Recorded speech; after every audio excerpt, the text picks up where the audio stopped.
నేను పార్టీ పెట్టి నేను నలిగిన తర్వాత నాకు ఆయన మీద అపారమైన గౌరవం పెరిగిపోయింది. ఎందుకంటే ఒక పార్టీ పెట్టడం ఆత్మహత్యా సదృశం. అనేక లక్షల మందిని ఒక ఏకతాటిపైన నడిపించడం, ఒక భావంపై నడిపించడం, తద్వారా ప్రజలకి మేలు చేయడం, వాళ్ళ అభివృద్ధి పై వైపు తీసుకెళ్లడం చాలా కష్టసాధ్యమైన విషయం. పదే పదే ఆయన చెప్తా ఉంటాను. నా మంత్రివర్గ సభ్యులు కూడా నేను చెప్తాను లేదా చాలాసార్లు చెప్పలేదు, ఇప్పుడు చెప్పాలనిపిస్తాను. ప్రత్యేకించి నేను ఆయన తెలియజేస్తూ ఉంటాను, మీరు ఒక 4 దశాబ్దాల సుదీర్ఘమైన అనుభవం ఉన్న పార్టీని నడపాలి. మీ మీద మీ పార్టీ వ్యక్తులకి ఆశలు ఉంటాయి, ఆశయాలు ఉంటాయి. వాటిని నడుపుకుంటూ తీసుకెళ్ళాలి. కుటుంబాన్ని చూసుకోవాలి. తన కుటుంబం కాకుండా 5 కోట్ల మంది కుటుంబాలను చూసుకోవాలి. ఆయన వారికి తగ్గ అవసరాలను తీర్చాలి.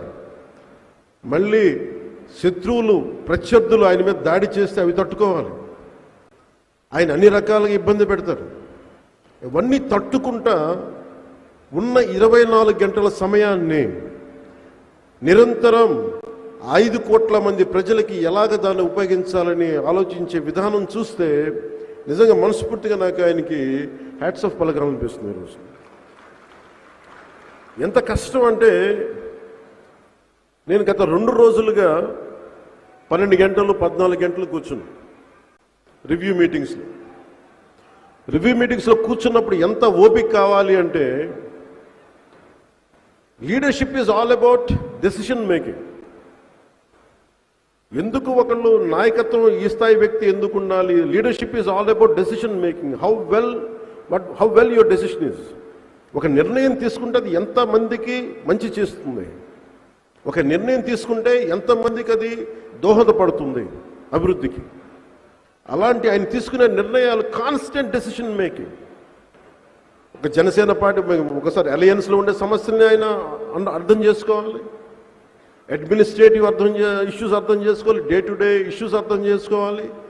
చాలామంది ధర్నాలు చేస్తుంటారు, ఉపాధి అవకాశాలు లేవు, ఒకవైపు ఉద్యోగాలు లేవు, ఒకవైపు గత ప్రభుత్వం తెచ్చిన వారసత్వ సమస్యలను ఇన్నింటినీ మధ్యలో ఒక విజన్ డాక్యుమెంట్ని తీసుకురావటం, 2047లో ఎలా ఉండాలి, ఎందుకు మనం ఈ విజన్ డాక్యుమెంట్ నమ్మాలి అంటే దానికి నిలువెత్తు నిదర్శనమే 1990లో ఆయన కన్న కళ 2020 విజన్. అంటే ఆ రోజు అందరూ దాన్ని అర్థం చేసుకోలేక అపహాస్యం చేశారు. ఈ రోజున వాళ్ళకే అది భిక్ష పెడుతుంది. ఈ రోజున అంటే వాళ్ళకే విజన్ అంటే దానిని వెటకారం చేసిన వ్యక్తులు నా దగ్గర చాలామంది తెలుసు.